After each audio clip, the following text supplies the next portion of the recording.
Hello students, you are most welcome in DAV Public School online class. Today we are discussing worksheet of class 4, subject maths, worksheet number is B3. It is the third part of this worksheet up to question number 7. We have already discussed. Now we will start from question number 8. तो 8 number question देखेंगे. True T और false F. जहाँ जो statement हमारे पास false है उसे F लगेगा, जो स्टेटमेंट हमारा ठीक है वहाँ पर हम ट्रू लिखेंगे, टी लिखेंगे. तो ए देख लेते हैं. Every even number is a composite number. Her even number एक कंपोजिट नंबर है. ये फॉल्स है. नंबर्स के लिए आपको वीडियो एक्सप्लेनेशंस भेज दिए जाएंगे जिसमें आपको पता लग जाएगा कितने तरीके के नंबर होते हैं. उनकी डिटेल आपको समझ में आ जाएगी. यहाँ पर जितना जहाँ जहाँ आता रहेगा वो मैं बताता रहूँगा. फ़िलहाल जिसकी आपको ज़रूरत पड़ती है, जो मोस्ट पॉपुलर हैं, एक तो होता है नेचुरल नंबर. नेचुरल नंबर में क्या होता है कि ये जो 1 2 3 4 5 6 होते हैं ये सब नेचुरल नंबर होते हैं. उसके बाद दूसरा होता है होल नंबर्स. होल नंबर्स में क्या है, सारे तो नेचुरल नंबर्स आ जाते हैं और उसमें ज़ीरो और आ जाता है. तो ज़ीरो और उसके साथ साथ 1 2 3 4 5 ये सब मिलकर बनते हैं होल नंबर्स. और तीसरा होता है इंटीगर्स. ये इंटीगर्स में क्या है कि ज़ीरो के साथ साथ 1 2 3 4 5 तो होता ही होता है. इसमें माइनस का 1, -2, -3, -4, -5 भी होते हैं. ये आपको अगली क्लास में पढ़ने के लिए मिलेंगे, लेकिन क्योंकि पॉपुलर हैं इसलिए जानना इनका अच्छा है. और इनके जो सब पार्ट्स हैं वो आपको देखने को मिलेंगे. तो जहाँ जहाँ जैसे आता रहेगा वहाँ मैं बताता रहूँगा आपको. और बाकी जो हम एक्सप्लेनेशन आपके पास भेजेंगे वीडियो के माध्यम से, उसमें सारे तरीके के नंबर कौन सा कैसे क्या होता है वो सब आपको समझ आ जाएगा. बाकी आपकी बुक में भी दिया हुआ है, वहाँ से रीड करेंगे, एग्जाम्पल्स को देखेंगे तो भी ये सारी चीज़ें आपको समझ आ जाएंगी. यहाँ हम ले लेते हैं एवरी इवन नंबर. पहले समझ लें इवन नंबर क्या होता है. इवन नंबर वो नंबर्स होते हैं जिन नंबर्स को 2 से अगर आप मल्टीप्लाई करेंगे, 2 से अगर आप डिवाइड करेंगे तो कोई भी रिमाइंडर नहीं बचेगा 2 से डिवाइड होने वाले. जैसे कि इवन नंबर हुआ 2, 4, 6, 8, 10, 12, इसी तरह से जो भी 2 से डिवाइड हो जाएंगे सब इवन नंबर है. और ये कह रहे हैं कि इसे composite number. Even number composite number भी होते हैं. तो ये फॉल्स है, क्योंकि कंपोजिट नंबर क्या होता है उसे भी समझ लें आप. कोई भी अगर नंबर है और वो कंपोजिट नंबर तब होगा जब वो एक तो 1 से डिवाइड होता हो, खुद से डिवाइड होता हो, प्लस एक नंबर और चाहिए जिससे वो डिवाइड हो जाए. जैसे 4 है, 4 कंपोजिट है क्योंकि वो 1 से भी डिवाइड हो जाएगा, 4 से भी हो जाएगा, और एक और एक्स्ट्रा नंबर 2 से भी डिवाइड हो जाएगा. 2 2 जा 4. तो ये हुआ कंपोजिट. तो आपको आइडिया आ गया होगा, 1 से डिवाइड होना, अपने आप से डिवाइड होना, प्लस एक और नंबर चाहिए जिससे वो डिवाइड हो जाए, तब जाके कोई भी नंबर कंपोजिट नंबर कहलाता है. अब इवन नंबर है, इवन नंबर तो ठीक है, 4 है, 6 है, 8 है, इनमें सब में ठीक है. ये 1 से भी डिवाइड हो जाएंगे, अपने आप से भी डिवाइड हो जाएंगे, 2 से भी डिवाइड हो जाएंगे. लेकिन एक इवन नंबर है जिसका एग्जाम्पल है 2. ये 2 एक ऐसा इवन नंबर है जो कि कंपोजिट नहीं है, इसलिए ये वाला स्टेटमेंट हो गया फॉल्स, गलत. अब बी में आ जाते हैं. बी में क्या है, the difference of two prime numbers must be even.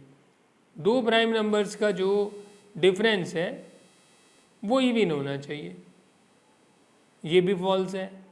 क्यों फॉल्स है उसे भी आप समझ लो। The difference of two prime numbers, पहले समझोगे प्राइम नंबर्स क्या होते हैं।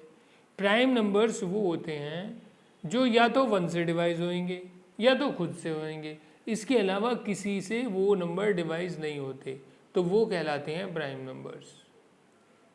क्लियर हो गया। तो प्राइम नंबर्स कौन से हुए, जैसे 2 हुआ, 3 हुआ, 5 हुआ, 7 हुआ, 11 हुआ, 13 हुआ, ये सब क्या है, ये प्राइम नंबर्स। अब ये कह रहे हैं कि दो प्राइम नंबर्स का डिफरेंस निकाल लो।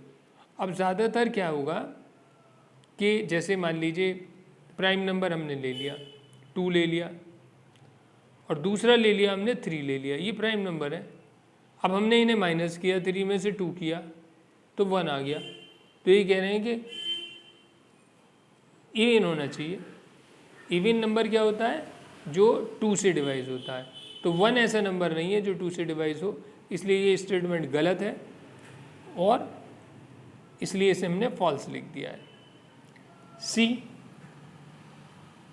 सी में क्या है, a number which is not a prime number must be a composite number.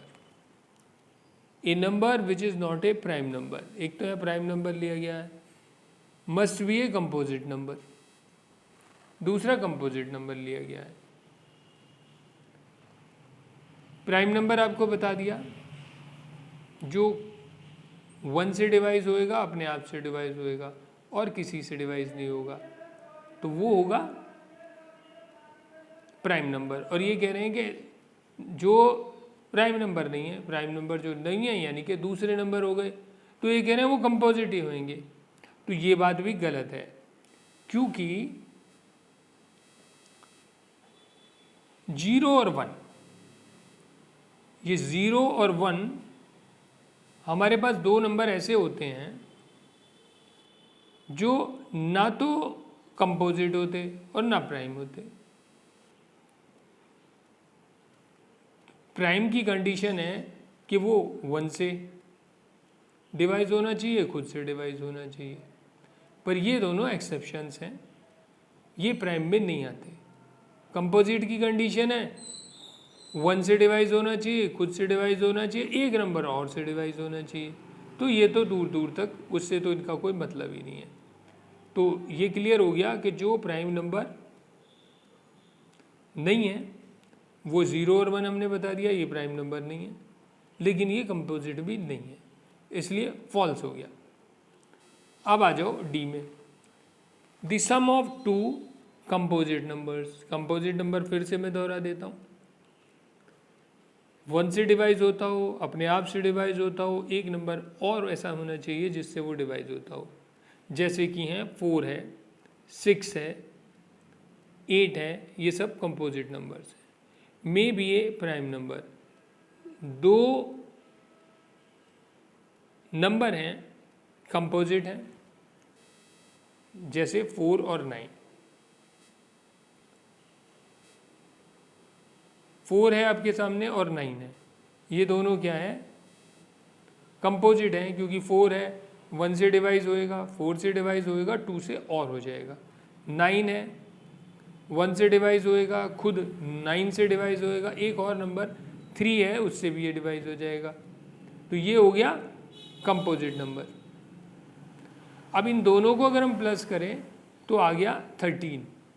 तो ये कह रहे हैं कि ऐसे दो कंपोजिट नंबर्स हैं, उन्हें अगर प्लस किया जाए तो उनका जो सम है वो प्राइम नंबर हो सकता है। तो ये बात ठीक है, क्योंकि इनका जो सम हमारे पास आया है वो आया है 13, ये जो 13 है, और 13 का क्या है कि 13 जो है प्राइम नंबर है, ये 1 से डिवाइज होएगा, खुद से डिवाइज होगा, इसके अलावा और किसी नंबर से डिवाइज नहीं होगा। तो ये कंडीशन इसकी फुलफिल हो गई यहाँ पर, इसलिए ये हो गया स्टेटमेंट ट्रू। तो ये ट्रू फॉल्स आपको कुछ हद तक समझ में आ गए होंगे, कई बार आप सुनेंगे तो समझ आ जाएंगे। और नंबर्स के बारे में आप जब हम जो वीडियो आपको देंगे, एक्सप्लेनेशन देंगे नंबर्स का, उन्हें आप बार बार सुनेंगे, अपनी बुक में जो दिया हुआ है उसे रीड करेंगे तो आपको सारी चीज़ें अच्छे से क्लियर हो जाएंगी। फिर भी कोई चीज़ क्लियर नहीं होती है तो दोबारा से पूछेंगे तो हम उसके एग्जाम्पल्स देते हुए आपको दोबारा से समझा देंगे। Question number 9, pick the prime numbers. अभी मैंने पीछे बताया था प्राइम नंबर्स कौन से होते हैं, तो देख लो। 2 है, 1 से होगा, अपने आप से होगा और किसी से डिवाइड नहीं होगा। 13 है, 1 से होगा, अपने आप से होगा और किसी से डिवाइड नहीं होगा। बाकी दोनों ये 1 से भी होगा, 12 से भी होगा, 2 से भी होगा। 14 1 से भी होगा, 14 से भी होगा और 2 से भी होगा। तो इस तरह से 2 और 13 जो हैं ये हो गए प्राइम नंबर्स। बी में देख लेते हैं। 7 है, केवल 1 से होगा और 7 से होगा। 17 है, केवल 1 से होगा, 17 से होगा और ये दोनों हो जाएंगे। 2 में पिक दी कंपोजिट नंबर्स। इसमें कंपोजिट नंबर लेने हैं। कंपोजिट नंबर में क्या है, 6 है, ये 1 से होगा, 6 से होगा, 2 से और हो जाएगा। 15 भी कंपोजिट है क्योंकि ये 1 से होगा, 2 से होगा, 3 से भी हो जाएगा, 5 से भी हो जाएगा, इसे तो कई से हो जाएगा। तो ये हमने कंपोजिट नंबर छाट लिए। और कंपोजिट नंबर देखते हैं। 33 है, कंपोजिट है, ये 3 तो प्राइम है, आपको पता ही है, 1 से 3 से होएगा और किसी से नहीं होएगा। ये कंपोजिट है 33 क्योंकि ये 1 से होगा, 33 से होगा, इसके साथ साथ जो है 3 से भी हो जाएगा, 11 से भी हो जाएगा। 35 का भी ऐसा ही है, 1 से होगा, 35 से होगा, 5 से भी हो जाएगा। 153 का भी ऐसा ही है, 1 से होगा, 153 से होगा और 3 से भी हो जाएगा। 3 5 जा 15 और 3 1 जा 3। तो आपको ये समझ में आ गया होगा प्राइम नंबर्स और कंपोजिट नंबर्स कौन से होते हैं। इसमें हम काफ़ी डिस्कस कर चुके हैं। और अब आते हैं 10 पर। 10 में देख लेते हैं।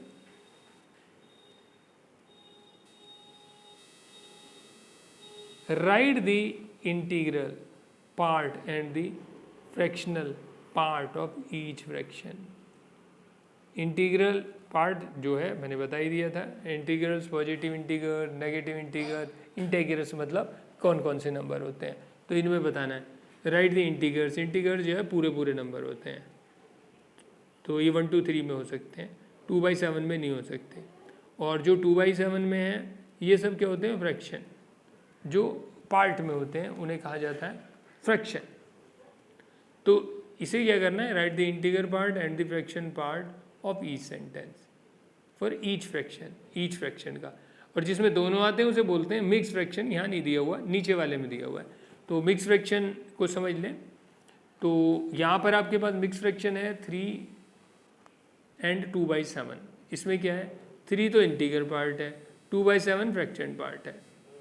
इसके बाद 4 एंड 3/4 ये मिक्स फ्रैक्शन है। इसमें 4 जो है ये तो इंटीग्रल पार्ट है, 3/4 जो है ये फ्रैक्शन पार्ट है। समझ आ गया होगा।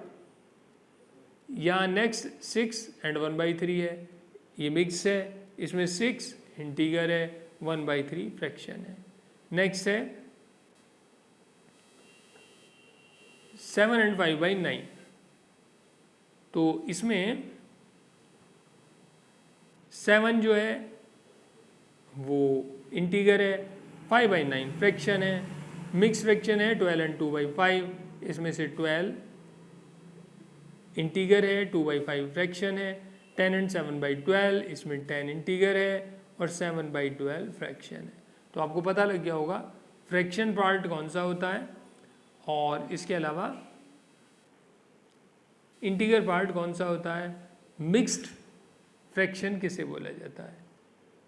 तो इसमें दिया हुआ है 2 नंबर में देखेंगे, change into mixed fractions. Mixed fractions में बनाना है। जैसे ए है, ए में दिया है 4/3। अब इसका मिक्स फ्रैक्शन में बनाना है तो 4 को 3 से डिवाइड करेंगे। तो जब आप ऐसा करेंगे तो होगा क्या कि आपके पास कोशेंट आ जाएगा, रिमाइंडर आ जाएगा। तो जो पूरा पूरा होगा वो तो कोशेंट पार्ट होगा और जो आपका नीचे वाला जो पार्ट है वो तो फ्रैक्शन में नीचे रहता ही रहता है, जो डिवाइज़र है हमारा, तो डिवाइज़र तो नीचे ही रहता है हमेशा, वो 3 है। रिमाइंडर जो है वो ऊपर चला जाता है, वो 1 है। सेम इसी तरह से 2-3 को मैं और एक्सप्लेन कर देता हूँ, उससे आपको और अच्छे से समझ आ जाएगा। बी है 5/2, इसे भी ये मिक्स फ्रैक्शन में कन्वर्ट करना है। उसके लिए क्या करना है, 2 से डिवाइड करेंगे 5 को, तो 2 2 जा 4 आएगा और 1 रिमाइंडर आ जाएगा। 2 तो आपका क्वोशिएंट आ जाएगा, 1 रिमाइंडर आ जाएगा। तो सेम मैनर में डिवाइज़र जो है वो तो हमारा होता है यहाँ पर आता है, रिमाइंडर ऊपर आता है, और जो हमारा डिवाइज़र है वो नीचे ही रह जाता है। तो 2 and 1/2 ये हमारा आंसर हो गया। इस तरह से सी और डी को देखते हैं। सी को देखेंगे, 11/4 का बनाना है मिक्स फ्रैक्शन। 4 से डिवाइड करेंगे 11 को, 4 2 जा 8 और बचा रिमाइंडर 3। सेम जो क्वोशिएंट आया वो तो सामने आ गया, रिमाइंडर ऊपर चला गया और डिवाइज़र नीचे आ गया। इस तरह से 2 and 3/4 हमारा आंसर हो गया। 11/5 भी इसी तरह से है। 5 से 11 को डिवाइड करेंगे, 5 2 जा 10 और 1 बचा रिमाइंडर, तो जो क्वोशिएंट आता है वो सामने लेते हैं, रिमाइंडर ऊपर जाता है और डिवाइज़र नीचे आता है। तो 2 and 1/5। ई में भी ऐसा ही है। 23/6 है, इसका मिक्स फ्रैक्शन बनाना है। 6 से डिवाइड करेंगे 23 को, तो 6 3 जा 18, तो 3 आ गया क्वोशिएंट। 18 के बाद 5 बचा रिमाइंडर, तो हमारे पास क्या है, क्वोशिएंट आगे आएगा, रिमाइंडर ऊपर जाएगा, डिवाइज़र नीचे आएगा। तो 3 and 5/6 इज़ हमारा आंसर। तो ये हमारा आंसर हो गया। 11 नंबर, इसमें देखते हैं क्या है। Write as decimals and common fractions.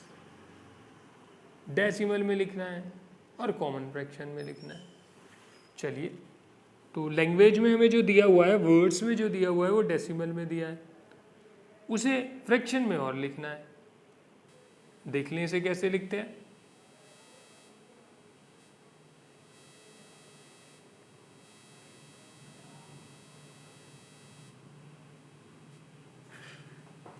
One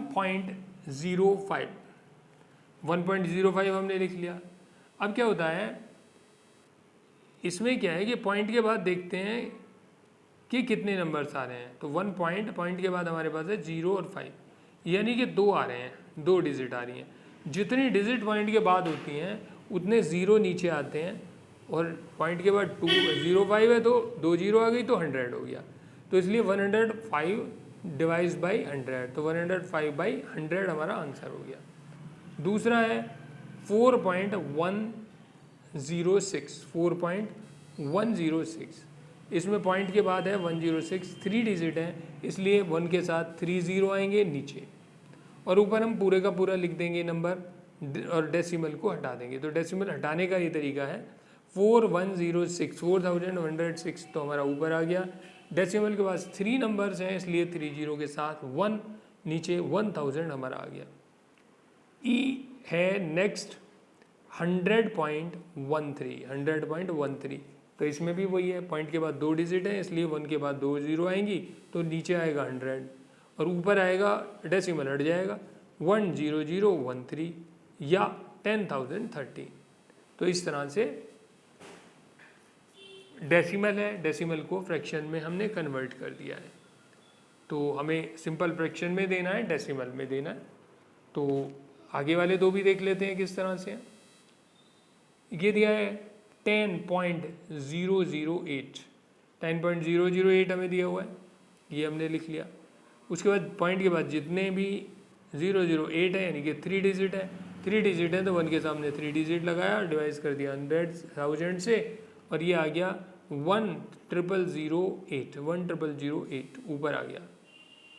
तो 10,008 डिवाइड बाई 1000। ये हमारा आंसर हो गया, डेसिमल से सिंपल फ्रैक्शन में कन्वर्ट हो गया। 50.267 है हमारे पास। इसे हम फ्रैक्शन में, सिंपल फ्रैक्शन में कन्वर्ट कर रहे हैं। पॉइंट के बाद हमारे पास 3 डिजिट्स हैं, इसलिए नीचे 1 के साथ 3 जीरो आ गया और ऊपर डेसिमल हट के फिगर आ जाएगी। 50,267 हमारा ऊपर आ जाएगा। नीचे है 60.052, तो इसमें हमारे पास डेसिमल के बाद 3 डिजिट है, इसलिए 1 के साथ 3 डिजिट आई और ऊपर आ गया, डेसिमल हटा दिया 60052, ये हमारा ऊपर आ गया। यानी कि 60,052/1000 ये हमारा हो गया answer. 12 number, write the place value for the decimal parts. Write the values as common fractions. Write the place value, place values लिखनी है।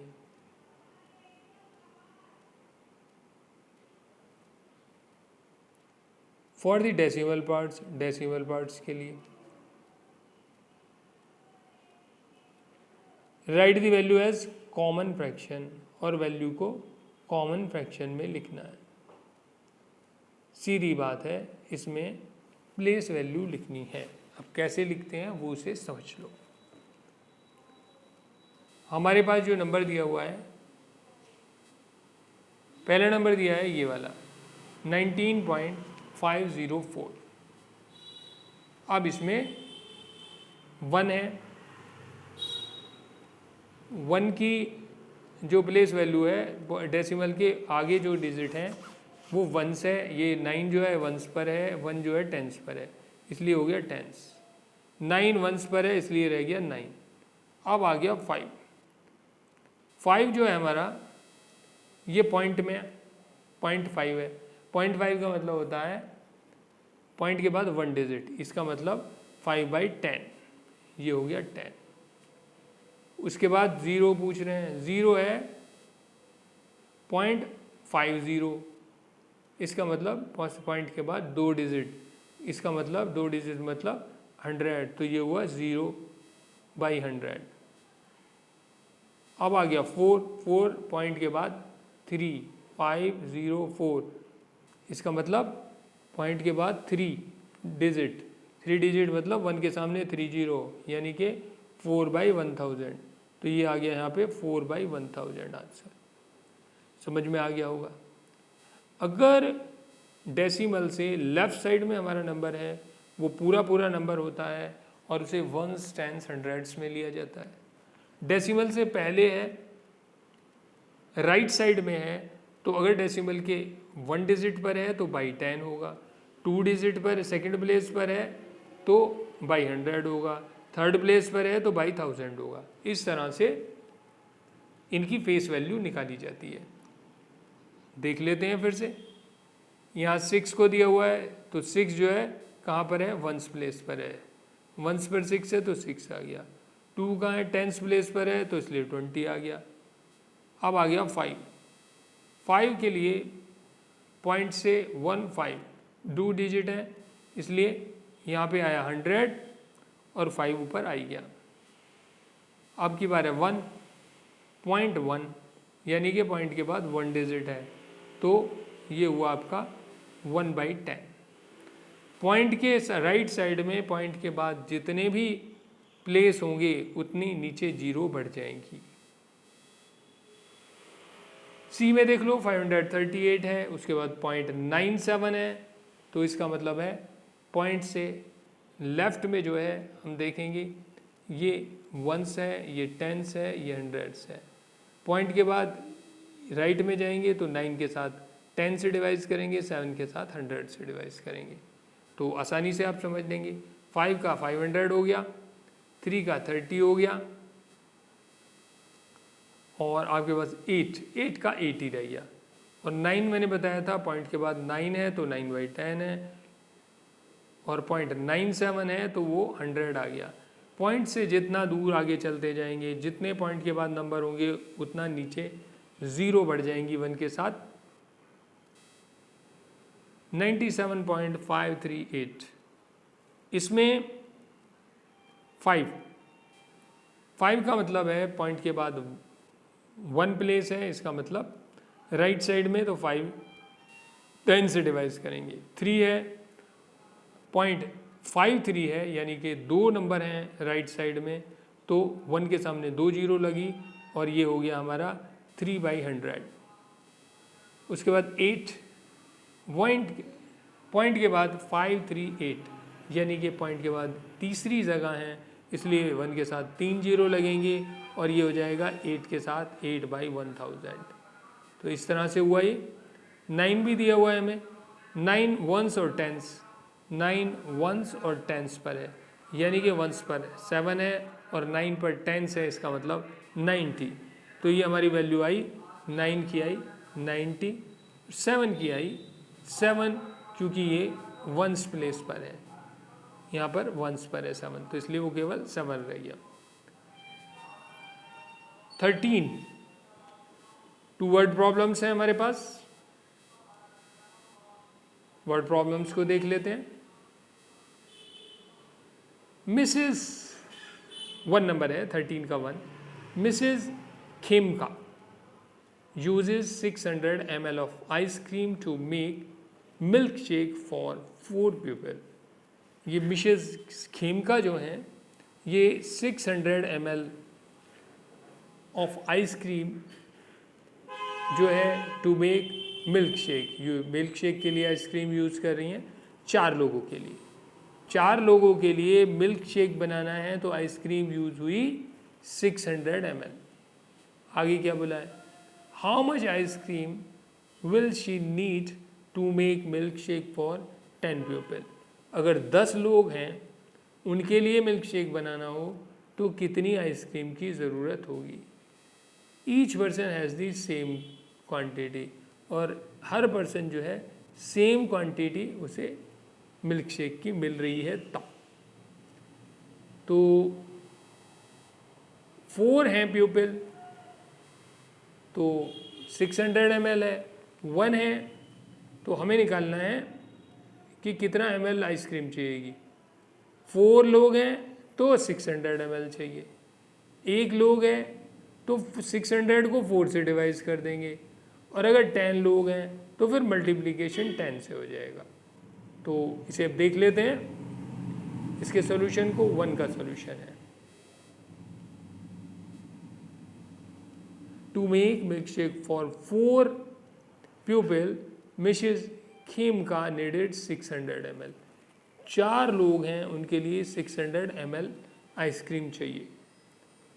तो अगर मान लीजिए एक व्यक्ति है तो उन्हें आवश्यकता है 600 को डिवाइड करेंगे 4 से, तो ये आ गया 150 ml आइसक्रीम चाहिए एक व्यक्ति का मिल्क शेक बनाने के लिए। अब हमें क्या है, हमें दिए हुए हैं 10 लोग, इन्हें कितना चाहिए, 1 के लिए 150 ml चाहिए, 10 के लिए 150 को 10 से मल्टीप्लाई कर दो, आंसर आ जाएगा 1500 ml आइसक्रीम की ज़रूरत होगी। 1 लीटर में होते हैं 1000 ml, तो इसे अगर लीटर में लिखें तो 1 लीटर और 500 मिलीलीटर आइसक्रीम की ज़रूरत पड़ेगी 10 लोगों के लिए मिल्क शेक बनाने के लिए। दूसरी वर्ड प्रॉब्लम को देख लेते हैं।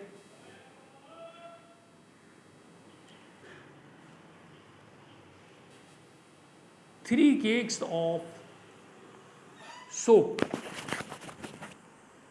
Of the same size, size बराबर है, और 3 केक्स ऑफ सोप हैं, उनका जो वेट है वो 250 ग्राम है। तो how much do 20 such cake of soap weight. Soap ये साबुन वाली जो टिक्की होती हैं, तो 3 हैं साबुन की टिक्की, सेम साइज की हैं और उनका वेट है 210 ग्राम। अब ये पूछ रहे हैं अगर 20 हो में ऐसी, तो वो उनका जो वेट है वो कितना होएगा। आसान है। 3 हैं, उनका वेट 210 ग्राम है।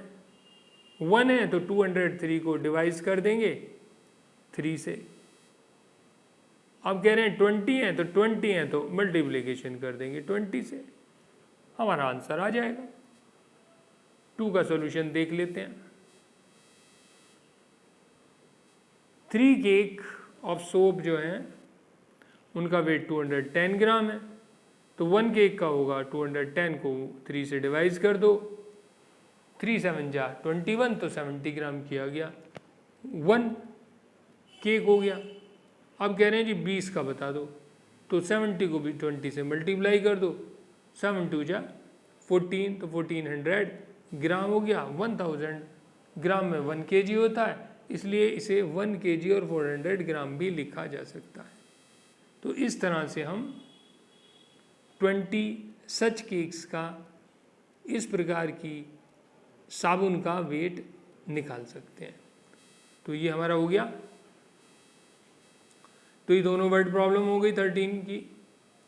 अब आ गया डेसिमल दिखाई दे रहा है, उसका एडिशन, डेसिमल का सब्ट्रैक्शन, बस यही है, आसान है। एडिशन देख लो पहले। एडिशन में क्या होता है डेसिमल में, कि डेसिमल के नीचे डेसिमल आना चाहिए। जब भी आप प्लस माइनस करेंगे तो डेसिमल देख लो, डेसिमल के नीचे डेसिमल आना चाहिए। आप सारे क्वेश्चंस में देखेंगे आपको डेसिमल के नीचे डेसिमल मिलेगा। वंस के नीचे वंस होता ही है सब जगह। आगे वंस के नीचे वंस होना चाहिए, टेंस के नीचे टेंस होना चाहिए। इधर डेसिमल में राइट साइड में भी डेसिमल के बाद जो डिजिट है उसके नीचे वो, उसके बाद जो है उसके नीचे वो। तो डेसिमल के नीचे डेसिमल होना चाहिए। फिर लेफ्ट में जिधर जाएंगी वंस टेंस उधर जाएंगे, राइट में जो फिगर्स हैं जैसे जाएंगी वो वैसे चली जाएंगी, बट डेसिमल के नीचे डेसिमल होना ज़रूरी है। तो ये ध्यान रखने की बात है। अब आगे देख लेते हैं इसे किस तरह से है। तो पहले इन्होंने वैसे ही दी हुई हैं, अभी प्रैक्टिस जब कम होती है तो शुरू में लिख के दिखाया जाता है, तो आपको दिया हुआ है। बाद में आपको सीधे क्वेश्चन दिए जाते हैं लैंग्वेज में, फिर ये आपको उसकी प्लेस अपने आप से रखनी होती है। तो ध्यान यही रखना है कि डेसिमल के नीचे डेसिमल हो, बस ये सबसे खास बात है। तो उसके बाद यहाँ से राइट से ले रहे हैं, 3 में से प्लस है तो 3 और 3 प्लस हो गया तो 6 हो गया, डेसिमल की जगह डेसिमल आ गया, और 0 + 0 0 हो गया। बी में आते हैं, डेसिमल के नीचे डेसिमल है और 7 के नीचे 4 है, तो 7 4 11, 11 का आ गया 1, आगे चला गया 1। डेसिमल है तो डेसिमल यहाँ पे आ गया, उसके बाद 1 है तो 1 0 0, ये हो गया 1। सी, डेसिमल के नीचे डेसिमल आया हुआ है, उसके बाद 6 और 8, 14 का 4 आ गया, 1 आगे चला गया, और सब तीनों का टोटल किया तो 1 0 और 0 का टोटल किया तो 1 ही आएगा। 1 पॉइंट और 0 पॉइंट के साथ पॉइंट आ गया। इसमें यही होता है डेसिमल में कि डेसिमल के नीचे डेसिमल होता है और आंसर में भी डेसिमल ही आता है। फिर लेफ्ट राइट के जो आंसर आते हैं वो हमारे सामने उपस्थित हो जाते हैं। यहाँ पर 1.6 है जिसमें प्लस करना है 0.5, 0 डेसिमल के नीचे डेसिमल, और 6 और 5 को प्लस करेंगे 11, 11 का 1, और बचा आगे 1, 1 आगे चला गया, 1 और 1 2, तो 2.1 हमारा आंसर हो गया।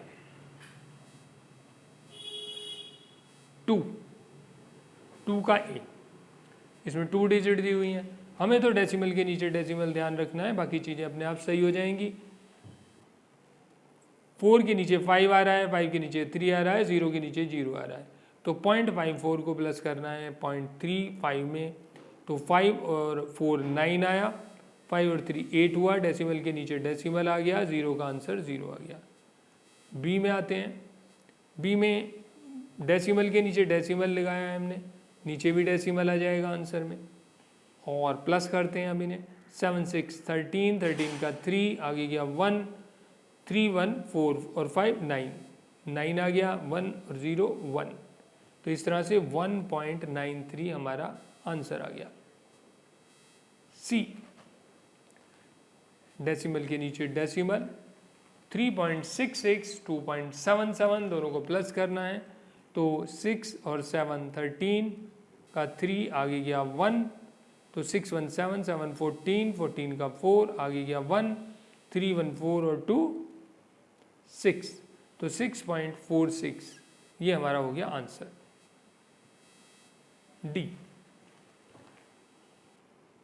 डी में हमारे पास है 10.85, दूसरा नंबर है 4.63, डेसिमल के नीचे डेसिमल लगाएंगे, आंसर में भी डेसिमल आ जाएगा। अब हमारी जो ऊपर नीचे फिगर्स हैं उन्हें हम प्लस कर रहे हैं। 5 3 8, 8 और 6 14, 14 का 4 आगे गया 1, 1 और 4 5 और 1 का 1 आ गया, तो 15.48 हमारा आंसर आ गया। अब आया हमारे पास सब्ट्रैक्शन। सब्ट्रैक्शन में भी ऐसा ही है, डेसिमल के नीचे डेसिमल रखो और आंसर में भी डेसिमल लगाओ। इसके बाद राइट में जो पहली फिगर है 6, हमारे पास 6 में से 2 गया तो 4 बचा, 0 में से 0 गया 0 बचा, तो 0.4 हमारा आंसर हो गया। बी में देख लेते हैं। बी में हमारे पास जो नंबर है 4.2 है, उसे माइनस करना है उसमें से 2.1 को। तो डेसिमल के नीचे डेसिमल है, आंसर में भी डेसिमल आ गया। 2 में से 1 गया तो 1 आया, 4 में से 2 गया तो 2 आया, तो इस तरह से 2.1 आंसर हो गया। सी पार्ट में 3.4 में से 0.8 को माइनस करना है, डेसिमल के नीचे डेसिमल, आंसर में भी डेसिमल आएगा। 4 में से 8 नहीं जा सकता, इसलिए 3 में से इधर ले लेंगे 1, तो ये हो जाएगा 14, 14 में से 8 गया तो बचा 6, और यहाँ रह गया 2, 2 में से 0 गया तो 2 का 2 आ गया, 2.6 हमारा हो गया आंसर। डी 1.3 है,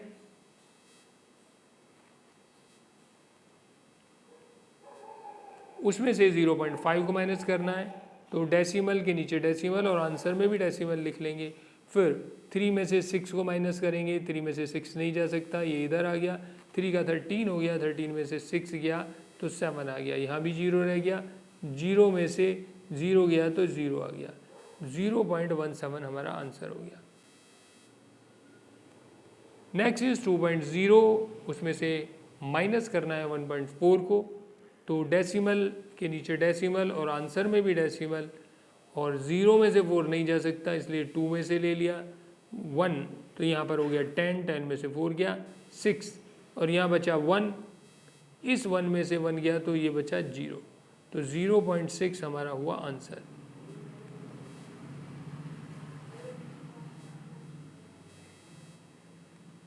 सब्ट्रैक्शन का दूसरा पार्ट 2 का ए, 8.25, इसमें से माइनस करना है 3.18 को, डेसिमल के नीचे डेसिमल लिखेंगे, नीचे भी आंसर में डेसिमल आएगा। 5 में से 8 नहीं जा सकता इसलिए इधर से 1 ले लिया, 5 का 15 हो गया, 15 में से 8 गया तो 7 आ गया, यहाँ 1 बचा, 1 में से 1 गया तो 0 आ गया। अब आ गया यहाँ पे 8 में से 3 गया तो 5 बचा, 5.07 हमारे पास आंसर है। इधर 6.49 है, इसमें से 0.65 माइनस किया, माइनस डेसिमल के नीचे डेसिमल होता है, फिर आंसर में भी डेसिमल लिखा जाता है। 9 में से 5 गया तो 4 बचा, 4 में से 6 जा नहीं सकता, इधर से 1 ले लिया, 14 हो गया, 14 में से 6 गया 8 बचा, यहाँ 5 का रह गया, 6 का रह गया 5, 5 में से 0 गया 5, 5.84 ये हो गया हमारा आंसर।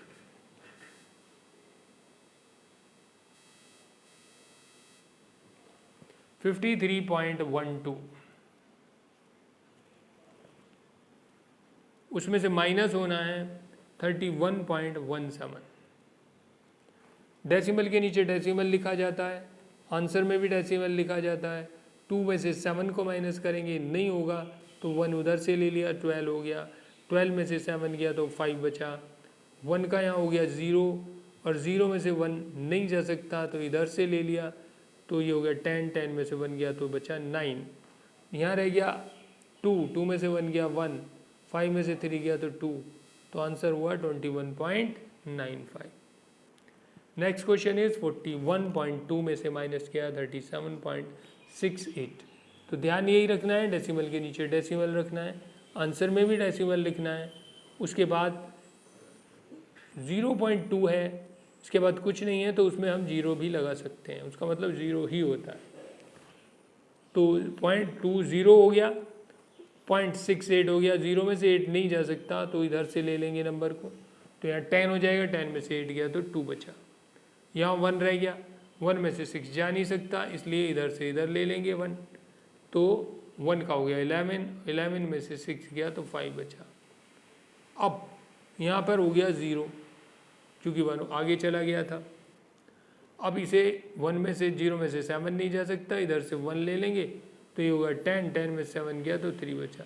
यहाँ फिर 3 में से 3 गया तो आगे 0 आ गया। ये आगे 0 लिखें या न लिखें एक ही बात होती है। तो 3.52 हमारा आंसर हो गया। ई 25.32 में से 8.45 को माइनस करना है।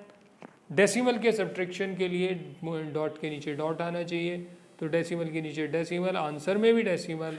अब 2 में से 5 जा नहीं सकता तो 12 हो गया, 12 में से 5 गया तो 7 और 2 रह गया, 2 का इधर से ले लो तो 12 हो गया, 12 में से 4 गया तो 8 बचा, 4 में से 8 नहीं जा सकता इधर से ले लो, 4 का 14, 14 में से 8 गया 6 और 1 में से 1 गया 0।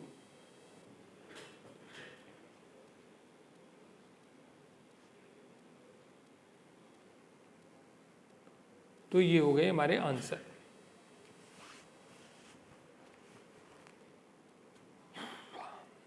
अब कहाँ पहुँच गए भाई हम, अब कुछ नहीं बचा। ये हो गई आपकी वर्कशीट कंप्लीट।